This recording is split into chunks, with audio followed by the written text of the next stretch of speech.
All right, guys. So again, we have David and myself here. I'm going to kind of buzz through some of this stuff since we've lost a couple minutes of time due to the technical difficulties. So we'll just keep moving along. We have David Black from SEM Rush, and then myself, Cassio Median from Hanapin Marketing. And as we mentioned, you can join the conversation at Think PPC on Twitter if you have any questions, and we'll also save some time at the end for questions in the comment box. And we talked a little bit about, previously, if you didn't hear us before it got cut off, we talked a little bit about the Inc. 5000 competitive research study that Hanapin and SEM Rush worked together on. We just wanted to do some research to see what was being spent on the PPC industry broken out by verticals, and we found some good information. We found that 4 out of 5 companies on the Inc. 5000 list are spending money on PPC, so it just goes to show how competitive this space can be. The IT service industry was one that spent quite a bit. It seems to spend the most, and so we found that was pretty interesting as well, and that the advertising and marketing industry tends to spend the most, the largest percentage of its revenue back into their PPC program. So again, these are just some different ways that you can do research in the industry beyond just looking at what competitors are doing, but also to get, just kind of get an idea of what the PPC landscape's like. And David's going to reference this a little bit further in his presentation. So the poll questions, let's go. We already answered this one, so we'll go ahead and skip this one. The live poll question number 2, we were, I think, already starting to answer this as well, so we'll go ahead and skip this. It seems like a majority of the people were either managing it themselves or were a part of the team that manages it. So great. So now we'll go ahead and start diving into some of the content on the competitive research strategies. So as you can see here, before you jump into your competitor research and your plan, it's important to start by researching the competitive PPC landscape. You want to analyze your competitors' keywords, their budgets, their ads, and just overall trends, search trends. You really want to make sure that you understand what's your place in the PPC market. You can find this information manually, but it can be super kind of tricky and not all of it's available and be extremely time consuming. But it's important. You want to know where you fit in this space. And it's especially important to do this if you're in a really competitive space and you have a small budget. You need to be able to make sure you understand where are those gaps where you can exceed beyond your competitor and what they're doing and their programs. Using a tool makes this much easier. There's a few things available in AdWords. So in AdWords, they have the Auction Insight tool, which will just give you some insight to what the competition is on some of the keywords that you're currently bidding on. But now that's only in AdWords and only if you're showing up on these terms. So it's kind of limited information there, but it's a start. You can also look at Google Trends, another area where you can see just to kind of get an idea and gauge what people are searching for, what people are spending, and stuff. But again, it's pretty limited.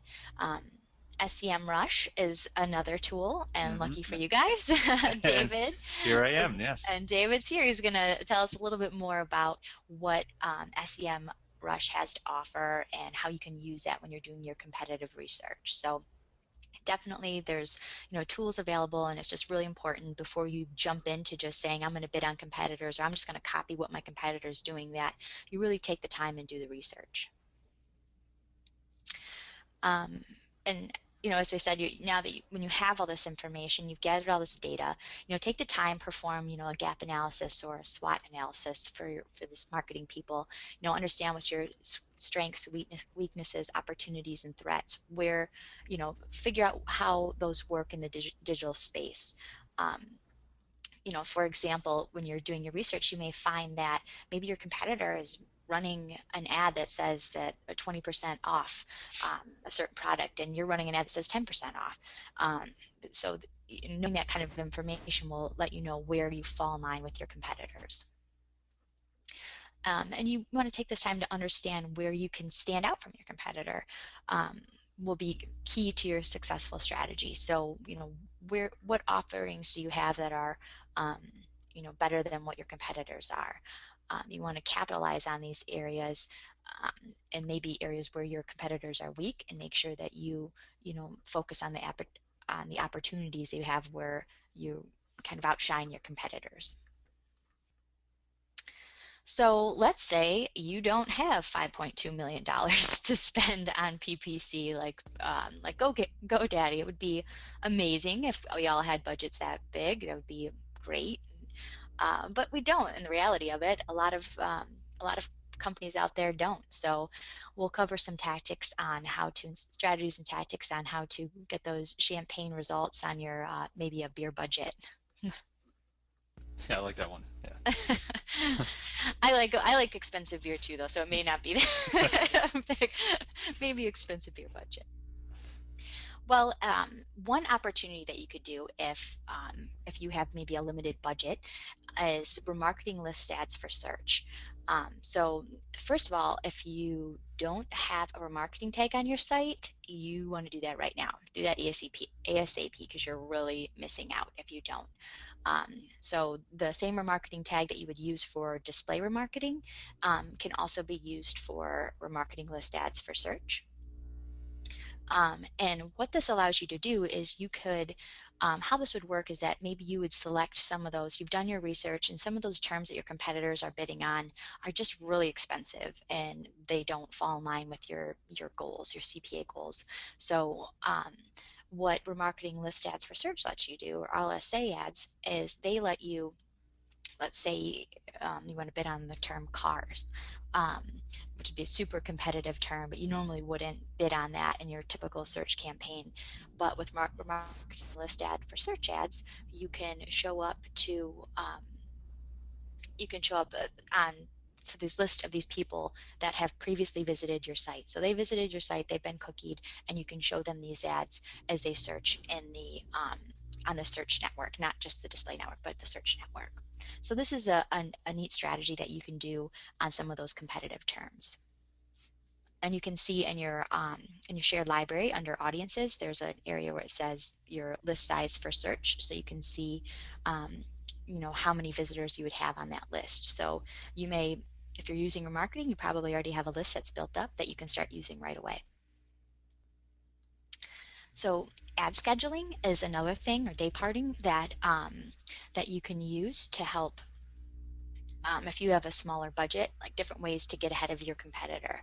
So um, let's say you don't have or let's say maybe that's not an option. You don't have a tag on your page just yet. So maybe you want to start with doing some ad scheduling to get ahead of your competition. And so you could look at the time of day, the day of week, or maybe even a specific geolocation as different ways to get ahead of your competitor. So for example, if you slice and dice your information, let's say you go to your dimensions tab in AdWords, segment by the hour of the day, just to get an idea of what's going on in some of these more competitive terms. So let's say you may notice that between 1 a.m. and 7 a.m. that there's not as much traffic and that the conversions are more expensive. The ones that are coming in, you're not getting quite as many. Say you have a lower budget, so maybe you want to maybe bid down quite a bit by that. So during the peak times of the day where you're getting more traffic and having lower CPAs, you want to dedicate more budget and time to those other times.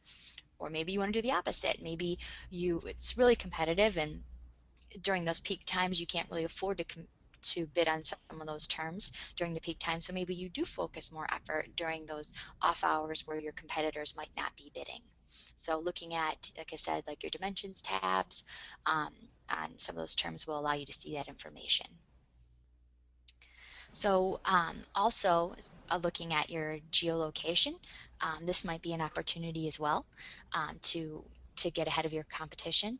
So what you could do here is, let's say that maybe there's a region that performs well for you and there's limited competition, so you want to increase those bid modifiers for that specific location. And maybe let's say you notice that in Illinois that you're getting a low CPA here, and let's say your shipping costs are really low in Illinois, so maybe it makes more sense for you to bid on push your bids more in this specific location as opposed to somewhere like looking at your like Texas or something. It may not be as competitive and it costs you more money to ship there. So maybe you want to pull back and not compete with some of those um, bigger competitors in some of those other competitive locations. So again, just another way to kind of slice and dice the information, use ad scheduling to get ahead of your competitors. All right, so the next piece that we're gonna look at is actually bidding on your competitors' brand terms. So this can be a little bit of a risky strategy, but it works. So bidding on your big budgeted competitor terms can be a great way to piggyback off of their brand terms. Let's say they put a lot of money into their branding and stuff, and usually if users are searching for their brand term, they're probably pretty far along in the purchase cycle. So bidding on competitor terms is generally accepted in the US, and typically Google will not investigate these trademark terms as long as you're not bidding on trademark terms in the creative. So, so if you are going to choose to bid on some of your competitor terms, some different areas that you could focus on is maybe bidding on the competitor's name, maybe the competitor's domain, product name, even going far as like the competitor product and SKU numbers would be a great way to bid on some competitor terms. And usually if they're going as far as entering SKU numbers, they're probably more than likely ready to convert. So probably low volume, but really high conversion rate on some of those terms. And be sure to use different variations of it, like with the competitor name plus the product and service that you both offer. So that's kind of one of the downfalls is bidding on competitor terms is they typically have low quality scores because you're not as relevant to obviously the other brand user. But if you both offer the same product or service, there helps kind of increase the relevancy there. So be sure to include whatever that product or service is that you offer along with maybe the competitor name to help kind of boost that quality score. So, and just kind of I say with caution, it is generally accepted, but be careful when you're bidding on these competitor terms, and be cautious and make sure you read up on the actual Google's trademark policies to make sure that you're not in violation. So, just some kind of pros and cons of bidding on your competitor terms here. So, a couple pros of it is typically these bidding on these competitor terms, they seem to have lower volume but higher conversion rates, like significantly higher conversion rates, because these people are further along in the funnel. They're ready to, like I said, these people are further along in the funnel. They're ready to convert. So in this particular one, the conversion rates are almost about 11 times higher than what it is for the overall campaign. So they can tendency to convert very well. For this particular example that we're looking at here, this competitor has quite a bit lower CPAs. So CPAs are 21% lower in this particular study that we're looking at here. And click-through rates tend to be higher. And some of the other case studies I saw that the click-through rates were higher. In this particular one, it looks like they're a little bit lower compared to the overall average. But usually depending on your ad copy and keyword and stuff, they do tend to be higher. Some cons to it. So there are some cons, as we mentioned a little bit too, is that CPCs can tend to be more expensive because again, the quality is not going to be there. Your quality scores are going to be a little bit lower. So that's a few things to keep in mind there. And again, we mentioned about the quality scores lower due to the not as relevant as far as the keyword landing page and ad copy. And then another thing just to think about when it comes to bidding on competitors' brand terms is that if somebody's not bidding on your brand term and you start bidding on theirs, they could more than likely start bidding on it and start driving your own brand term CPCs up. So, just do it with caution. My strategy when I do it is if, somebody's bidding on our brand terms, then I'm going to bid on their terms and kind of do that's kind of my approach, I guess, in a sense, when it comes to bidding on some of those competitor terms. So one thing that is extremely important, probably the most important thing that if you take away from this, if you're going to bid on competitor brand terms, is to make sure that you are not using dynamic keyword insertion. It's extremely important because using DKI, if you're bidding on their competitors' brand terms in your campaign, which you are, and you're using your dynamic keyword insertion, it could inject the brand name, which there could be a competitor, they could have a trademark term, and you could be liable for a lawsuit or something. So really stay away from DKI if you're running a competitor campaign. All right, so next strategy that we have to talk about is kind of a newer feature available, but another way to compete with some of your competitors and piggyback off of their traffic. And one of the things you can do is called Gmail sponsored ads. So what this allows you to do is to show your ads in a user's Gmail, and you can target specific competitor domains or specific competitor keywords and have your ads show up while the user searching in their Gmail. So this may not be available in all verticals, so and there's a separate platform that's available for this. So if this is something that you're interested in trying out, definitely check with your Google rep about it. And the Gmail sponsors ads, there's kind of two different results to them. So for example, there's two types of ads. So there's the teaser ad, which is the one that shows up on the sidebar. So the little ad on the sidebar over there, where like the drop box. And then when you actually click on that, it'll take you to an email. So it'll take you to what you see here in the middle.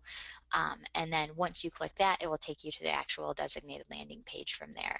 So we've seen not a ton of volume with these campaigns, but they tend to convert really well.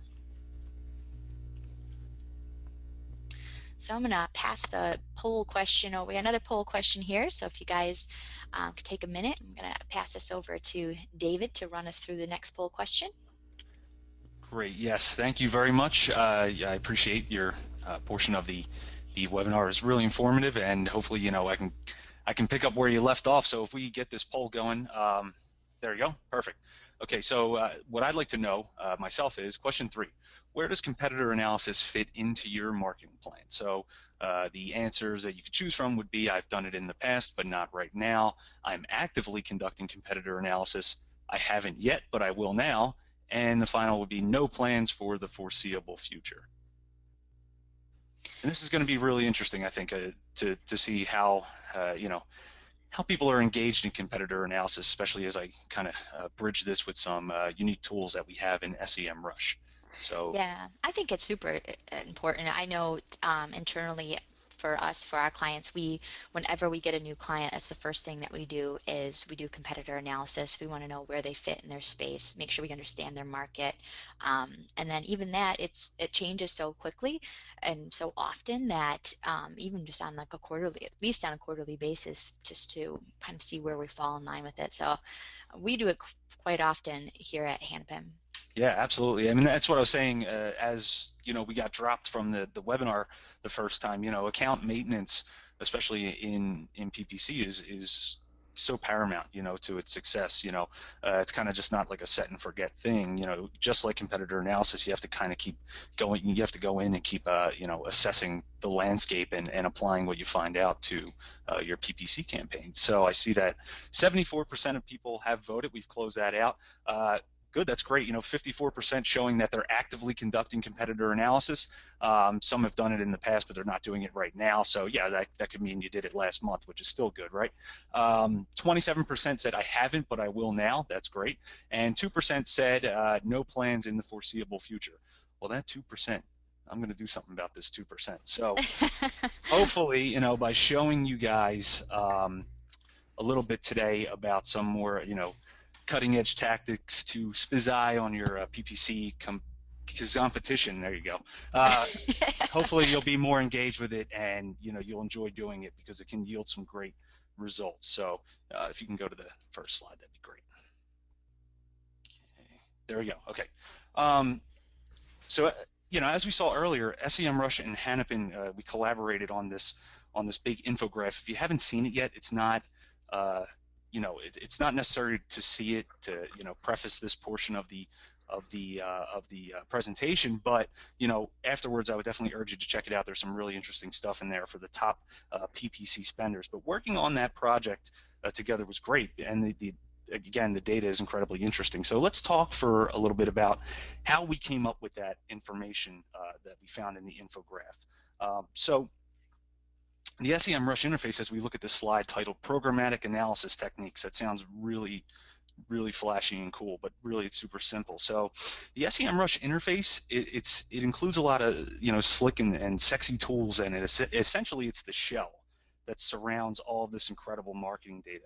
And how we collect it are actually very crucial to understanding and interpreting what you're seeing in that infograph when you go to look at it later. So I'd like to demystify that for you all today, because the overall concept behind it and our collection methods is actually quite simple. So what we're doing, as you can see in the bullet points, is we're very frequently, analyzing billions and billions of search engine results pages for the top 100 million, over the top 100 million of the world's most popular keywords. And we're doing this so frequently that we have the freshest database of its size. And I tell everybody all the time, and it always impresses me that, the sheer breadth of our data, it always impresses me in how often it's updated. In fact, we're analyzing the results pages for a nice chunk of our keyword database, even as often as every day. So sometimes up to the minute you can log into SEMrush and you can visually actually see that on the side in one of our tables that say, this has been updated 2 minutes ago. And I'll show you guys that later. But by analyzing search engine results pages on such like a large scale, what we're able to do is kind of get a unique look into what I like to call the mind of the search engine, because search engines like Google, people often forget that the search engine is literally telling you that it's using their SERPs to tell you what they feel is the most relevant thing to the searchers. What it's telling you, what the searcher wants to see, right, for that keyword query that they type in. And not only in their organic results, but it's also deciding what ads it should serve to you, right? If you can go to the next slide, please. So we aggregate all of this information, we package it, and we present it as marketing intelligence, so that everyone from small business owners who do it themselves to SEO, PPC consultants, digital agencies, to the big enterprise level in-house marketing departments, and even investors can go into SEMrush and see a very quick, comprehensive overview of how a site is performing in search. And these data at a glance will tell you a lot about the current state of that website and the business as a whole, and and in which direction they're taking their marketing. It's not until you go and do like a deeper dive and look into the details that you can use this information to really improve your search performance. So if you go to the next slide, please. Got the data, now what, right? And that's a question I hear all the time. So what you would do is you would use these data to improve your organic visibility, because you can perform a variety of analyses, like deep keyword research that you can apply to your on-site optimization, like titles, tags, URLs, navigations, sitemaps, not sitemap.xml, but your regular sitemaps, navigation in that sense, and etc. You can create more targeted content that includes these semantically or thematically related keywords and phrases based off of the keywords that are already driving traffic to your website. Now, you guys remember, those keywords you lost and not provided last year? Well, you can get them back, because by doing what we do, we're reverse engineering what we see in Google. So we do this simple cross-referencing method that allows us to associate domains with the keywords that are driving traffic to them. Now, I really don't want to spend too much time on the organic stuff, since we're here to obviously talk about PPC intelligence. But the last thing I'll say is that for the last bullet point is, by auditing your quote-unquote search profile, you're going to be able to diagnose or even predict whether you'll incur a Google penalty or not. Look at how many websites disappear into the Google Bermuda Triangle, and they practically destroy the business because of these algorithmic penalties, like Panda that targets thin content, and Penguin. We just saw the latest iteration of Penguin.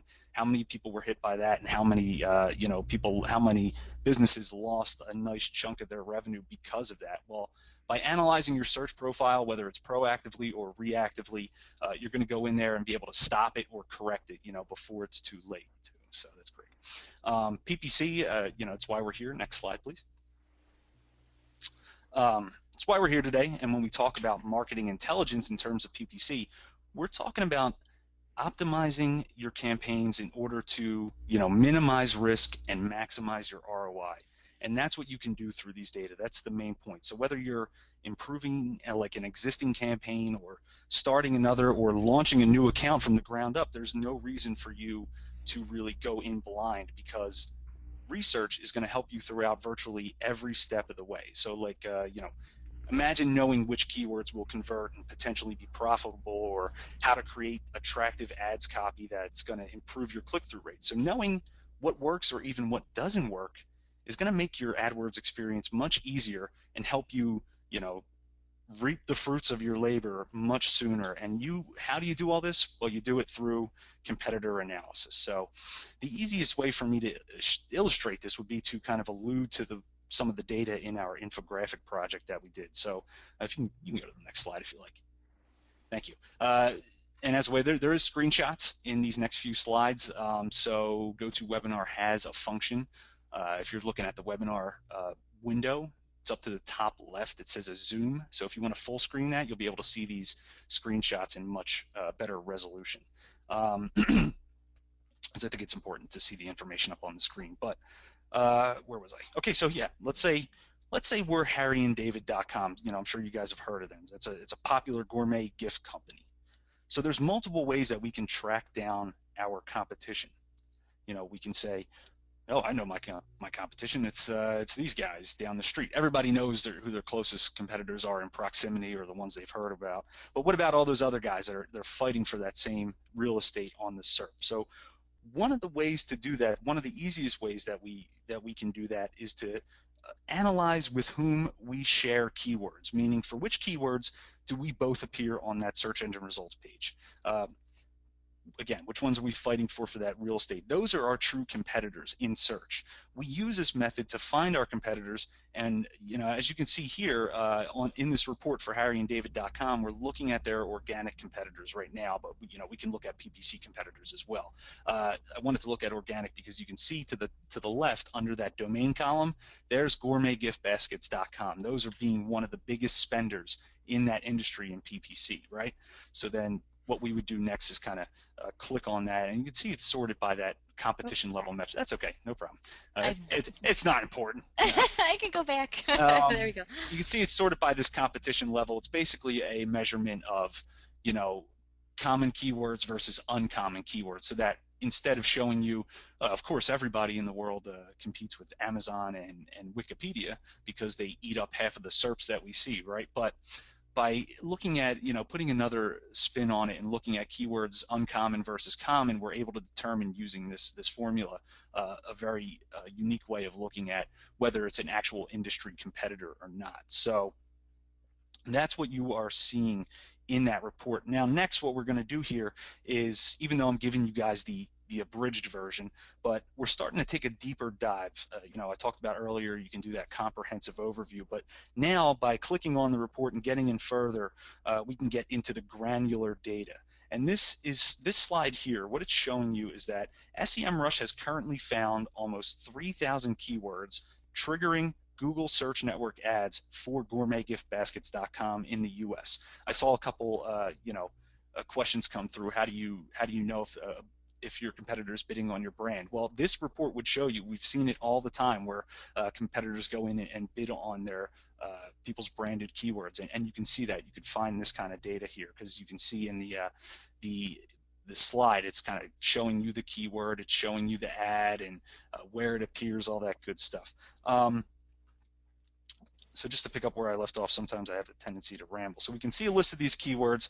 We can see the keyword search volumes and their CPCs, as well as approximately how much traffic the ad generates for the domain and what percentage of the estimated spend is allocated toward this particular keyword. So that's why I have this handy little line, if you didn't notice that line with the arrow on it with a big percentage mark on it. So the traffic percentage and the cost percentage columns are a percentage of those numbers to the top left in that box, in the overview box. So it's telling you what's their most traffic gaining keyword. It's obviously going to be gourmet gift baskets, right? Because based off of that, and I'll get into a little bit of that right now. So how do we know this? Well, it's simple statistics, because if you think about it, an ad can only generate a click when it's being served. So by knowing how many searches per month potentially trigger this ad, we can then use our own, yes, SEMrush's own internal knowledge of click-through rates to determine what percentage of the keyword's monthly search volume goes to which advertiser based off their relative position. So let me rewind and say that again, because that was a mouthful. So just by analyzing where somebody ranks on the SERP for a given keyword, and the search volumes and CPCs, we're able to determine how much traffic they get from it, and then we apply the cost per click. So let me give you a very quick example. So it would be like, if SEMrush knows now, I don't know this. It's a unique formula that we use. It's proprietary, so I don't know for sure. But let's say that the first position in a SERP hypothetically gets for an ad 4 or 5% click-through rate. Let's say 5% click-through rate, right? That's just in general. So now that's for a keyword that has a search volume of 100. So 5% of 100 would be 5 click-throughs from that particular ad. If that keyword cost $1 on average, we'd be able to determine that they're spending $5, in a month for that keyword. Could it be more? Could it be less? Yes. It depends on a lot of different factors that, like we saw earlier. But it's giving you an average. You're looking at trends based on how their spending is happening. Or if you're looking at this from month to month, you're able to see, are they raising their budget toward this keyword? Are they dropping their budget? Things of this nature, especially when you're going in and out of different positions. So yeah, that is the basic gist of that. So you can go to the next slide, please. Now, while getting an idea of their current activity is great, you really shouldn't restrict your vision to just looking at the now. You should always analyze the history of activity associated with a particular keyword, because perhaps seasonality comes into play and your competitor only bids on a keyword during a certain time of year, or perhaps they've only been bidding on a keyword for the last 2 months in order to kind of test the market for it, right? So if you're just looking at the right now, you don't want to make any false decisions, right? So by analyzing historical data, that's when you're going to start getting into the good stuff, right? So what you're seeing in this particular screenshot is one of our reports for gourmetgiftbaskets.com. We're getting a chance to see all of the keywords that SEMrush has recorded for them in the last 12 months. These are the keywords that they've been bidding on in the last 12 months. And it's sorted by this coverage column. As you can see to the left, the top left, I have it highlighted. It's coverage percentage. And that means how frequently they bid on the ad. Now, this is only a snapshot of the first page. So because of the sorting, you're going to see every single keyword in the main body of the report has a blue shaded block. It means we found their particular ad in that month for the keyword because of the way that's sorted. If you were to go, few more pages deeper, then you'd start to see where they stopped bidding on a certain ad and picked it up again or something along those lines. But when you click on one of these blue shaded cells, you're seeing the position that it ranked in dynamically change from month to month. And then when you open it up, it kind of collapses and you have this menu, this scrolling menu of their ads text. And you can see how it's changing dynamically from month to month. So in March, they're running this ad. And then in April, we see a very stripped down, very basic version of that ad appearing in a different position. And then boom, immediately in May, it's going back to, a much more comprehensive, much nicer laid out ad. So maybe that had something to do with the click-through rates in that particular month, or conversion rates, something along those lines, that they changed what they were doing, decided it sucked, and then started doing it the right way again, right? So these are the things that you can see by looking back on history. All of these factors like bidding frequency, along with the actual being able to see the ads text, can really help you form some truly informed decisions about what works and what doesn't. So you can go to the next slide. Thank you. Talking about advertising copy, being able to see it in an aggregate fashion like this puts a lot of recognizable patterns right in front of your face. That's why I titled this Recognizing Patterns and Behavior. So it kind of encapsulates everything and allows you to see how the website, how the business is presenting themselves online. Are they Are they using humor or other emotional messaging to capture people's attention? Are they attempting to relate to the customer in some way?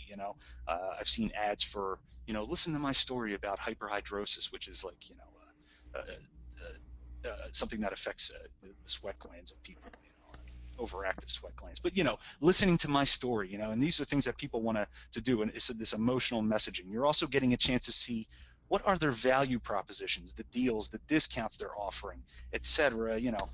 Are they using phrases and terms like gourmet or luxury to basically qualify their traffic, right? Because you're not going to click on an ad for luxury watches if you're looking for a cheap birthday gift, right? That's good, because as an advertiser, you don't want that person looking for cheap gifts to come to your store that only sells luxury or gourmet products. They're just gonna bounce, and they're gonna eat up your budget, right? So that's the cutting edge tactics that we use here today. Using software at least. So as I wrap this up, at least my portion of the presentation, I'd like to say that this is what competitor analysis is all about.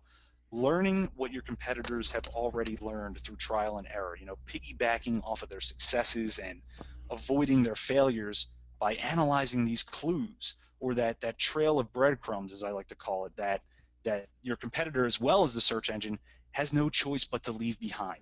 We have tools like SEMrush that take all these little breadcrumbs and put them in a very palatable, very organized, and very easily accessible way for you to analyze them and draw conclusions. So for those who we saw earlier who haven't started or don't plan on doing competitor analysis, hopefully this has made it a little bit easier for you and persuaded you to do so. All right, brings us to our last poll question here, which was if you would like some help with your PPC accounts and management. If you're interested in A, select if you'd like a free account assessment from Hanapin for account spending more than $2,000 or $20,000 a month, or if you'd like a free 1-month trial of SEMrush, or maybe you want both, should be great too, or C, if you're not interested at all. No thanks. And a couple things that, from what David was saying is that I think is pretty interesting is that, just because I think he hit on a key point that just because like your competitor's doing something, like you're looking at their ad copy or doing their research, doesn't necessarily mean that you should just copy it and do that same thing. Like you said, looking at the trail of breadcrumbs, looking at, analyzing all the information, pulling it all together, and like you said, drawing a conclusion and putting together a strategy that works best for your business. Exactly. Yeah. It's always, and that's why the biggest hurdle that we have here is getting people to understand um, the data that they're seeing, because a lot of times, people see something, they draw conclusions from it, and it's not always the right step. You have to know about your sample size. You have to know about your data in order to make an even better decision in the end. Yep. And so we have just a few minutes here now for some Q&A. So if you guys have any questions, you can go ahead and feel free to enter them in the comment box there. I know that one question, I don't know if David mentioned it, and one of the reasons that, as I mentioned, you could do some of this research on your own, but can you imagine how long it would take if you were just researching all these ads and adding it up? So using a tool like SEMrush is a huge help because you can get a bigger picture of everything that's going on there. But one thing I don't think he mentioned is that there are some tools, like I mentioned, like AdWords Auction Insights, you can get some of that information, but SEM also pulls information from Bing too, which is one of the reasons that I like to use that SEMrush tool for a lot of our competitor analysis that we use. So that was just one other thing that I wanted to kind of throw out there that I think is pretty cool about the SEMrush tool. Yeah, yeah, absolutely. Make no mistake about it. Bing is on the come up. They've been making some great strides in their software and their bidding capabilities in order to, compete with the likes of Google. So, I'm excited to follow them and see what they do, especially considering they've had, just like competitor analysis, letting the competitor do the work. They've had years of allowing Google to do the work and to come in and, help them optimize their platform. And you never know. So yeah, we carry data on Bing as well, and feel free to ask me any questions about it. Looks like there's one other question right now that's popped through. It looks like it's for you, David. Hmm. They're saying see 4 tools on your website. Which one of the tools is the one that you shared with us Okay. today in the presentation with the Right, screenshots? right, right. So SEMrush, the easiest way for me to explain it is it's all one big web app. Obviously, you log in. There's nothing to download really. They just go in and you have a web app.